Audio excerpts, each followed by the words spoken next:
Okay, so question number 1 for gases exchange and its control. Number 1, red blood cell is also known as apa kelas? Nama lain bagi sel darah merah adalah apa dia? Oh my god, senang sangat ni kelas. Mana orang lain ni? Tak ada respon. Erythrocyte, Miss. Very good. Erythrocyte. Itu adalah nama lain dia. And then it is in apa bentuk dia? What is the shape of red blood cell? Saya tahu bahasa Melayunya adalah dui cekung. Tapi in English it is called? Microcurve. Microcurve? Bukan. It is Microcave, Miss. microcave? Bukan. Biconcave. Biconcave, this shape, dui cekung. Inilah dia, biconcave, this shape. So kita tahu kalau dalam diagram ni awak boleh nampak lah. Okay, kalau kita tengok daripada tepi, the shape dia macam ni, dia cekung sikit. Dui maksudnya atas dan bawah dia cengkung. Okay, why? Because of this is the mature red blood cell. This is the mature red blood cell. Before they become matured, okay, dia sebenarnya adalah dia tak dui cekung. Dia normal, dia bujur macam ni, oval. Okay, kenapa oval? Because of the presence of the nucleus. Ada nucleus kat dalam ni. Okay, so bila once they become mature, the nucleus degenerated. Istilah dia adalah degenerated. It is not diffused out. Dia tak keluar. So kita tahu red blood cell ni mana ada kalau kita tahu structure dia tak ada apa-apa harm, okay? So meaning that the structure of the nucleus inside degenerated. Dia mula hilang lah, terpisah-pisah and then dia akan hilang. Okay, and then the function of red blood cell is to? What is the function of red blood cell? To? Transport oxygen and carbon dioxide. Very good. Transport oxygen and carbon dioxide. Okay, ingat ya dia ada dua. Oxygen and carbon dioxide. Kalau dalam SPM kita biasa guna oksigen sahaja. Tapi sebenarnya selain oksigen, once they release the oxygen, apa yang dia angkut? Dia akan angkut carbon dioxide pula. Okay, so one red blood cell contains how many hemoglobin? Agak-agak berapa? Satu red blood cell, berapa hemoglobin dia bawa? Around?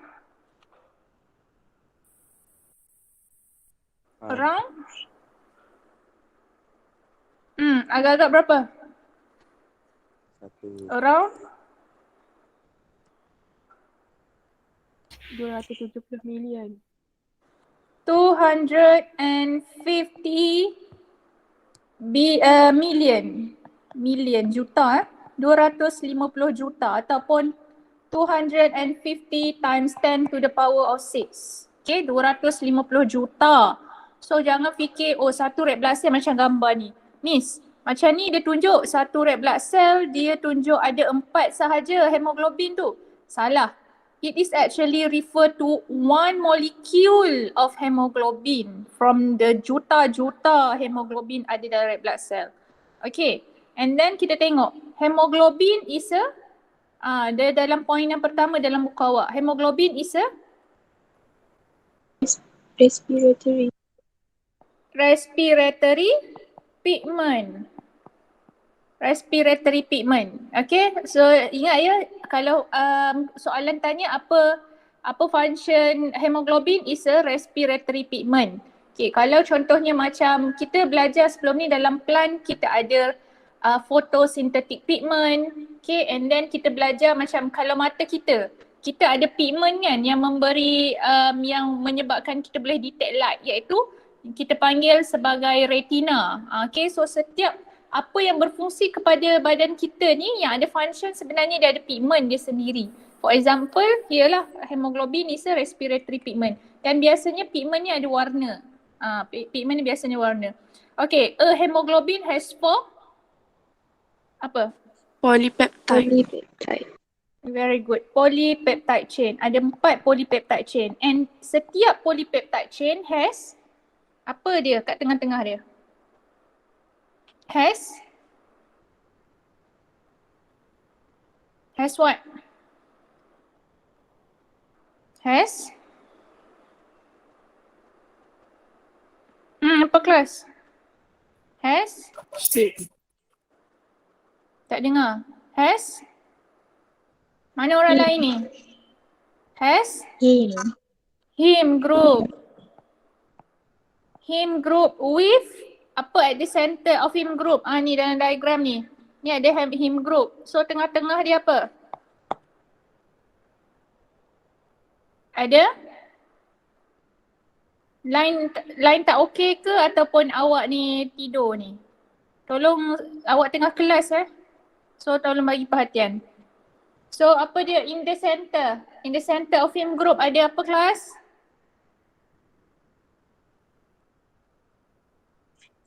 Iron. Ada iron. Okay, and then the function of iron is as? What is the function of iron?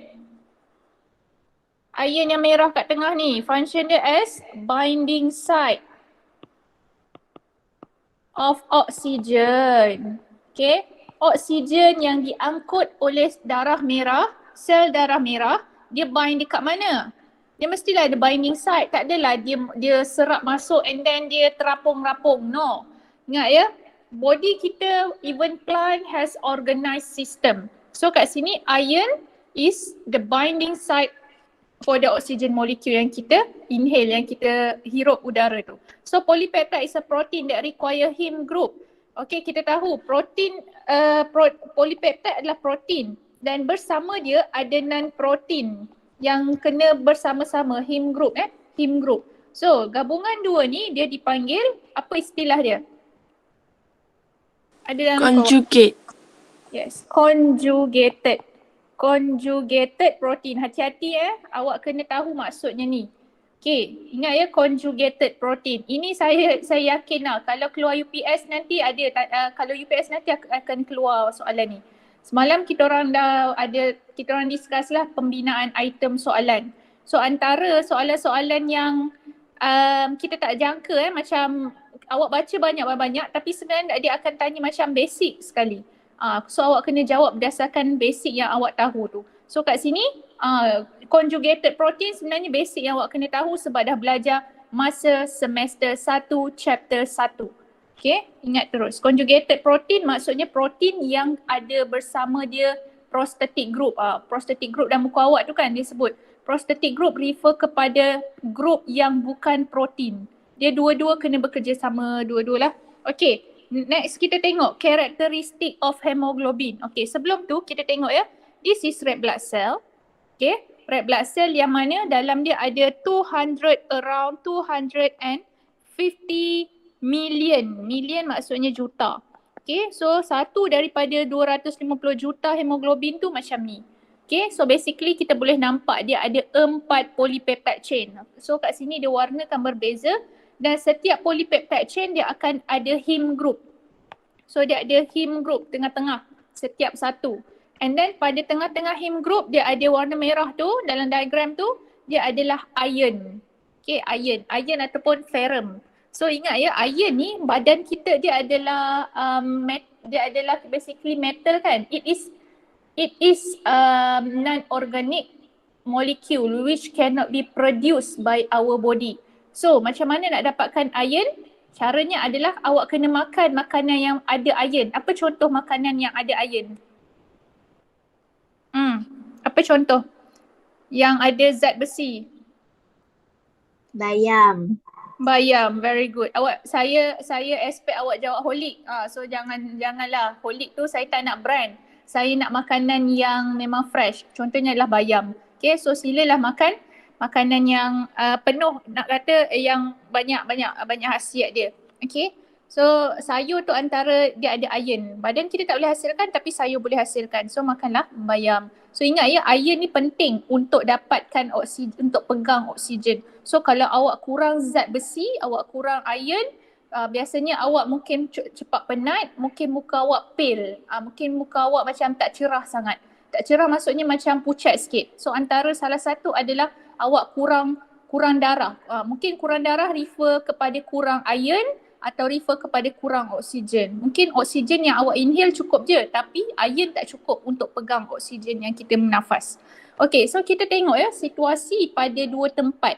Ini adalah dua tempat yang kita akan cover. Yang pertama adalah in lungs, dalam kita punya paru-paru, and another one is in tissue. Okay, kita akan tengok dua tempat ni, yang mana dalam dua tempat ni we are talking about the oxygen and carbon dioxide. So kita tahu apabila kita bernafas, dia akan pergi ke lung kita kan, dia akan menuju ke trachea, lepas tu bronchus, and then bronchioles, and then finally adalah alveolus. So dalam bila kita inhale oksigen, okay, bila kita inhale oksigen, so kita nak kata oksigen concentration is high. Concentration of oxygen tinggi. Jadi kita ada tinggi PO2. PO2 here, okay, dalam buku awak dia ada sebut juga dalam kotak bawah sekali, PO2 refer to partial pressure. Partial pressure. Okay, partial pressure is actually kita nak kata pressure yang disebabkan concentration of gas. Okay, so bila semakin banyak oksigen, kita nak kata partial pressure of oxygen increase. Okay, dan efek dia, okay, efek dia kat sini, apa efek dia? Dia akan menyebabkan, tengok ya poin bawah ni. Okay, it will cause hemoglobin has high affinity towards oxygen.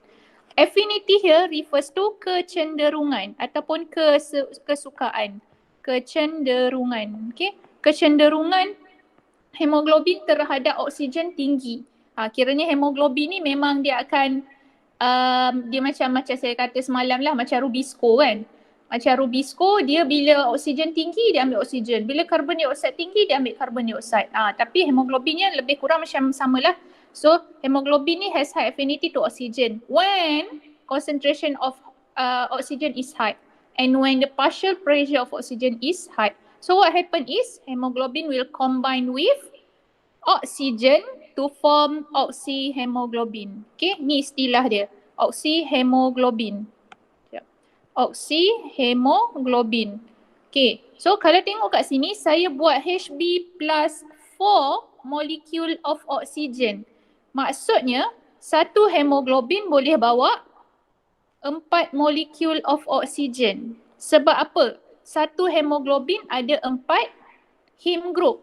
Pada 4 heme group dia akan ada 4 ion. So sebenarnya ceritanya adalah satu red blood cell dia boleh pegang berapa banyak oksigen? Okay, saya nak jawapan. One red blood cell pegang berapa banyak oksigen? Kita tahu satu red blood cell ada lebih kurang 250 juta hemoglobin. Dan setiap hemoglobin ada 4 ferrum untuk bind dengan 4 molekul of oksigen. So in conclusion, satu red blood cell berapa banyak oksigen? I need an answer. 100 juta. 100 juta. So 100 juta tu sebenarnya bersamaan berapa? 100 juta? Bukan 100 juta. 200. Bukan ni, salah. Dia 250 darab 4 kan? So sebenarnya adalah 250 times 4 times 10 to the power 6. So in total sebenarnya adalah 1 billion. 1 billion of oxygen untuk satu red blood cell. So berapa banyak red blood cell kita ada? Bukannya satu kan? So dia ada banyak sangat red blood cell dalam badan kita. And then dia boleh ambil, satu red blood cell boleh ambil 1 billion oksigen. So berapa banyak molekul oksigen kita inhale? So terlalu banyak. Okay, so oksigen ni lah, nampak tak betapa pentingnya dia bawa banyak oksigen supaya dia boleh jalankan banyak proses kan, cellular respiration dalam badan kita. Okay, and then dalam keadaan in tissue, kita tahu bila dia masuk ke dalam darah, dia akan dibawa ke dalam red blood cell kan, sel darah merah. And then sel darah merah tu akan travel around our body. And then dia akan sampai ke tisu lah. Contohnya muscle tissue. Contohnya dalam gambar bawah ni, okay, this one is muscle tissue. Okay, so nak kata bukanlah muscle tissue, kita nak kata epithelial tissue, tisu kulit kita. Okay, so bila tisu kulit kita nak kata concentration of oxygen rendah. Sebab apa? Sebab kita nak kata sebab oksigen yang ada digunakan. Oksigen yang dapat, okay, kita tahu setiap sel ni akan menerima, setiap sel dalam badan kita akan dapat oksigen. Tapi kenapa sentiasa dia dapat, sentiasa kurang? Macam bank account kan? Kenapa setiap kali duit masuk, setiap kali tu lah hilang duitnya? Macam ni lah. Kenapa oksigen tu masuk, oksigen hilang? Sebab oksigen digunakan sebenarnya untuk cellular respiration. So kat sini that's why dia kata concentration of oksigen rendah. So dia ada low partial pressure of oxygen. Okay. And then hemoglobin ni, bila dalam keadaan oksigen kurang, dia ada low affinity. Kecenderungannya berkurang. Kecenderungan terhadap oksigen berkurang. Ingat ya, term dia adalah affinity towards oxygen. Hemoglobin has low affinity towards oxygen. So awak kena ada mention perkataan hemoglobin, ada mention perkataan affinity dan ada mention perkataan oxygen. So depends lah, low affinity or high affinity towards oxygen. Kebanyakannya lah korang ni memang dalam essay korang sebut hemoglobin has low affinity. Titik, salah. Sebab kecenderungan terhadap siapa? Itulah awak selalu tertinggal. Terhadap oksigen. Itu yang awak kena ada. So what happen is, kalau tadi adalah dia dalam keadaan oksihemoglobin kan? Dalam keadaan oksihemoglobin. Biasanya orang saya akan, ataupun dalam buku dia sebut HbO8. So HbO8 ni, so dia akan dissociate. Istilah dia dissociate. Dissociate maksudnya dia akan tanggalkan. Okay, dia akan tanggalkan oksigen supaya dia boleh menjadi elemen dia sendirilah, back to asal, akan menjadi hemoglobin and for oxygen molecule. So apa akan berlaku kepada for oxygen molecule? Dia akan diffuse masuk ke dalam sel, into tissue. Okay, so macam biasalah kita tahu oksigen akan masuk ke dalam sel-sel kita untuk undergo cellular respiration. So kat sinilah oksigen dapat apabila dalam keadaan low concentration of oxygen. So biasanya itu ada punya key oksigen adalah indicator. Okay, so sekarang ni kita tengok apa lagi karakteristik of hemoglobin. Sikit je ni, okay, cooperative binding. Cooperative binding adalah, dalam muka awak dia sebut cooperative sahaja. Dia sebenarnya istilah dia cooperative binding. Okay, istilah dia macam ni saya simplifykan. Okay, when the first oxygen molecule bind, dia bind kepada siapa? Dia bind to sebenarnya iron in polypeptide kan. Okay, so apa efek dia adalah bila first oxygen akan bind, it will change slightly. Okay, dia akan slightly change the polypeptide shape. PP tu adalah polypeptide. Dia akan tukarkan macam ni. Okay, dalam gambar ni apabila ada first oxygen bind, dia akan susah dulu. Mula-mula binding susah dulu, tetapi efek dia adalah bila first binding dia akan induce the slight change. Okay, it will cause the slight change of another polypeptide, the rest of the 3 polypeptide. Why? To make the rest of the binding of oxygen easier. That is the reason. So nak kata inilah dia cooperative binding. Cooperative maksudnya bersama-sama. So the first one will, the first binding will slightly change the shape so that it will ease or facilitate the binding of another 3 oxygen molecule dah. Okay, and then point yang kedua pula, macam mana pula kalau dia nak lepaskan oksigen?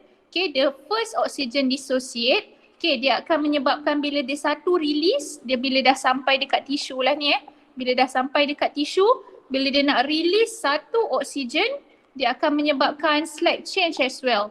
The slight change in the polypeptide. Okay, so it will slight change the shape of polypeptide. So it will facilitate or ease the dissociate for another 3 molecule of oxygen. Okay. And then, so kat sinilah dia akan give S shape. Nah, nanti kita akan belajar ya, yang mana S shape in oxygen dissociation curve. Okay, so kita akan tengok oksigen ni dia suka kepada hemoglobin ni, kita boleh describe dia. Mula-mula susah, lepas tu senang. So ada graph yang akan explain. Power kan? So ada graph yang akan explain. Okay, so kita settle introduction. Now kita tengok ya, the transport of carbon dioxide in blood. Okay, so kalau lah tengok dalam buku awak ni, dia page berapa? Page 138. Okay, page 138 ni yang mana kita akan tengok dia dalam dua tempat. Okay, we are talking about carbon dioxide. Okay, yang mana dalam dua tempat, dalam in respiring tissue and in alveolus of lung. Okay, so yang ni kita nak cerita pasal carbon dioxide. Okay, sebab apa? Carbon dioxide ni dah sebenarnya indikator yang paling utama. Oksigen tu memang dah utama, tapi kalau dalam blood kita, carbon dioxide adalah main indicator. Okay, that indicate macam mana oksigen tu nak dibebaskan atau oksigen tu nak diambil. So sebenarnya oksigen tu sangat bergantung kepada carbon dioxide. Okay, so kita tengok dalam gambar ni, saya buat step by step lah.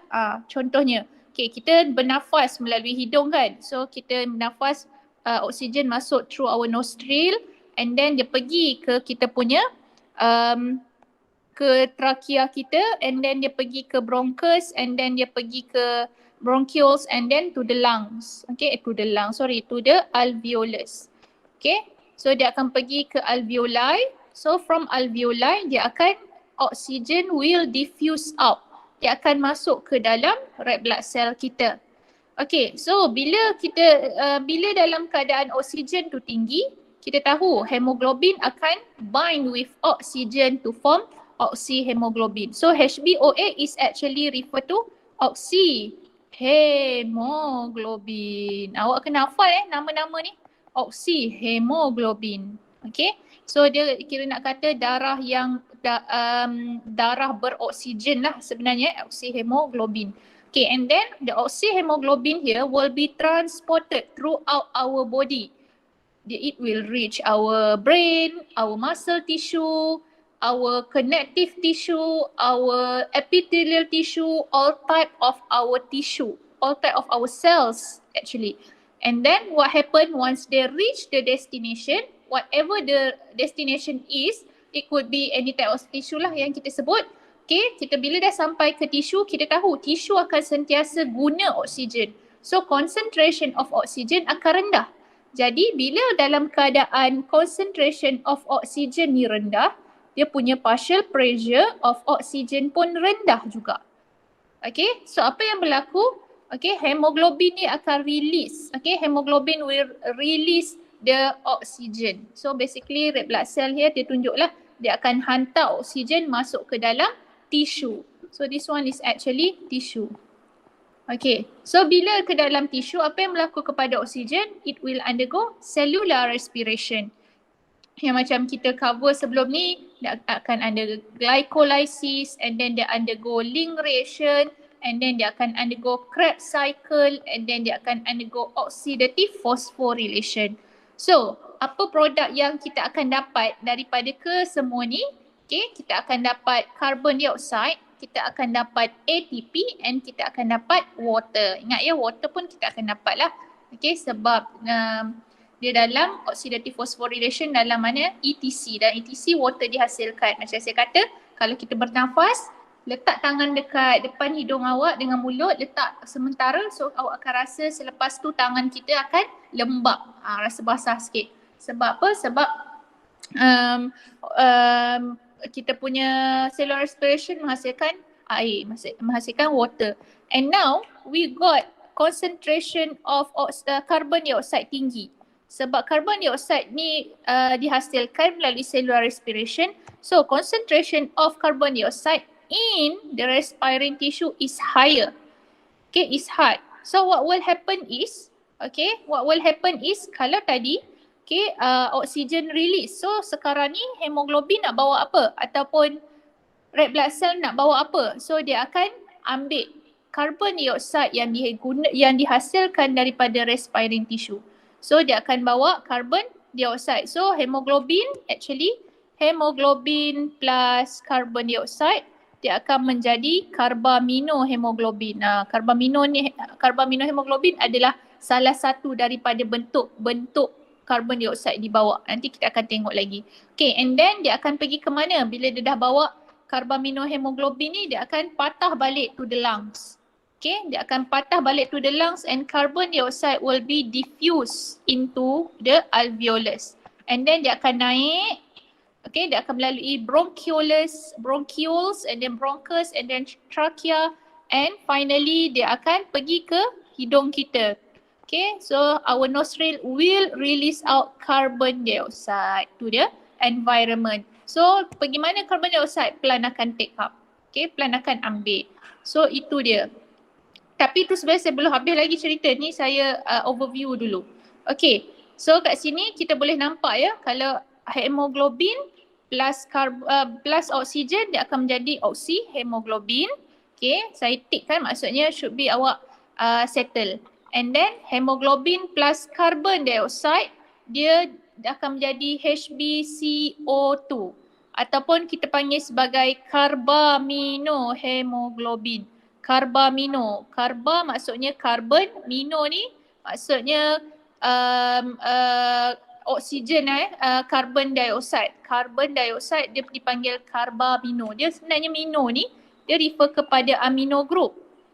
Okay, amino group of hemoglobin. Sebab amino group ni lah adalah binding site of carbon dioxide. Binding site of carbon dioxide in hemoglobin. Basically tempat binding untuk oksigen adalah dekat ferrum kan, dekat iron. Tapi kalau binding site untuk carbon dioxide di mana? Dalam amino group. Dia tempat yang berlainan lah, binding site dia, tempat berlainan. Okay, and then hemoglobin plus carbon kat sini adalah carbon monoxide. So dia akan menjadi karboksihemoglobin. Okay. Alright. So sekarang kita tengok diagram kat sini. Okay, there are 3 ways of transporting carbon dioxide in blood. Ada 3 cara. Okay, 3 cara. So kalau awak tengok kat sini yang mana bila kita nak kata oksigen ni akan digunakan. So bila dia undergo cellular respiration dia akan menghasilkan 3 produk tadi. Carbon dioxide, ATP and water. So sekarang ni kita tengok carbon dioxide. So carbon dioxide release will diffuse masuk ke dalam blood vessel kita. So kita consider 100% carbon dioxide yang masuk, dia akan ditukarkan ke dalam 3 bentuk. Okay, saya ulang balik. 100% kita consider as carbon dioxide release from our tissue as 100%. So from 100% we can differentiate ataupun we can group them into 3 percentages. Okay, so yang pertama adalah 7%. So what happened to the carbon dioxide? 7% of them will dissolve in plasma. Okay, dissolve in blood plasma. So dia akan dissolve in blood plasma as carbon dioxide. Itu adalah 7%. Awak kena hafal ni ya. And then another 23%, okay, daripada 23% daripada carbon dioxide yang masuk, dia akan masuk ke dalam red blood cell. Bila dia masuk ke dalam red blood cell, dia akan combine dengan hemoglobin to form HbCO2. Apa nama bagi HbCO2 kelas? HbCO2 is? Karbaminohemoglobin. Very good. Karbaminohemoglobin. Nanti saya akan buat awak speaking test. Awak kena tahu sebut ni. Karbaminohemoglobin. Hemoglobin. Bukannya goblin hemoglobin. Okay, and then the rest of 70%, okay, dia akan masuk ke dalam red blood cell dan dia akan undergo certain processes Okay, undergo certain steps and then dia akan menghasilkan HCO3. So HCO3 ni dia sebenarnya nama dia adalah bicarbonate ion. Bicarbonate ion. So bicarbonate ion yang terhasil sekarang akan diffuse out. Pergi ke blood plasma. So ni pergi ke blood plasma. So basically awak boleh nampak yang carbon dioxide dalam 3 bentuk. Contohnya adalah dissolve ni sebenarnya dia dalam bentuk H2CO3. H2CO3 ni adalah bentuk dia sebenarnya dalam blood plasma. Dia dipanggil sebagai carbonic acid. Carbonic acid. Okay. So carbonic acid ni awak boleh nampak dalam H2CO3 ni ada CO2. Okay, and then dalam HbCO2 already ada CO2. And then dalam HCO3 minus bicarbonate ion dalam dia ada CO2. So kita nampak yang mana carbon dioxide ditukar dalam 3 bentuk. Ingat ya, bila dia dalam darah kita, dia tak boleh dalam bentuk gas. Kita nak kata badan kita ni adalah solid kan, badan kita adalah liquid. So awak tak boleh nak dalam bentuk gas, dia kena tukar. Sebab kita punya darah adalah dalam bentuk cecair. So takkanlah cecair nak campur gas, habislah kita kan. So apa dia akan buat, dia akan tukar dalam bentuk cecair.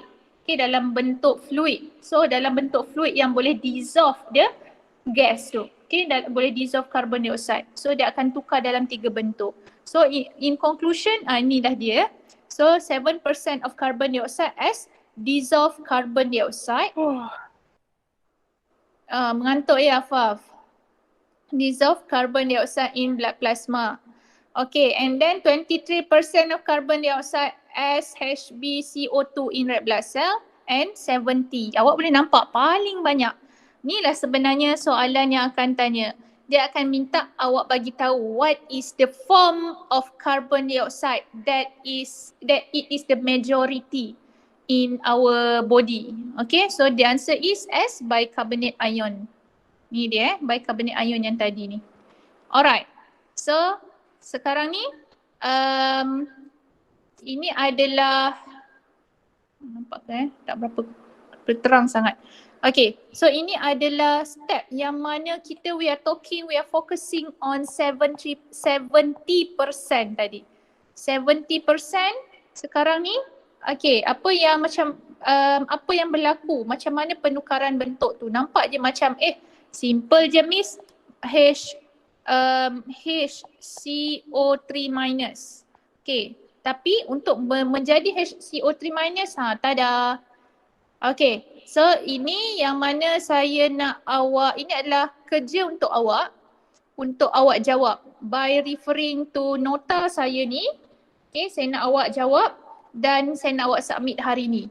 Okay, yang mana proses carbon dioxide tu dibawa dalam bentuk HCO3 minus yang mana dia berlaku in respiring tissue. Okay, bukanlah in respiring tissue, meaning that from respiring tissue, carbon dioxide diffuse out. So dia ditukar, carbon dioxide diffuse out into another form, into HCO3 minus yang mana 70% and then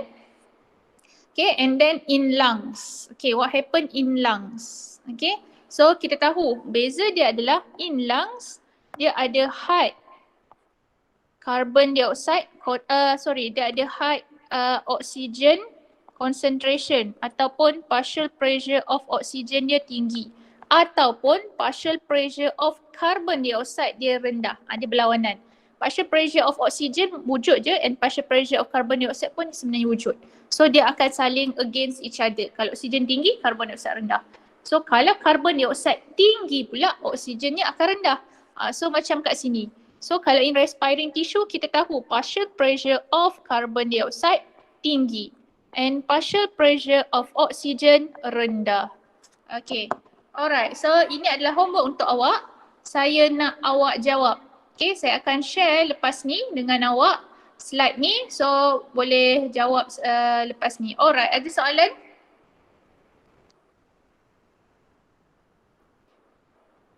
Ada soalan? Tak ada, Miss. Saya pun tak tahu nak tanya apa, Miss.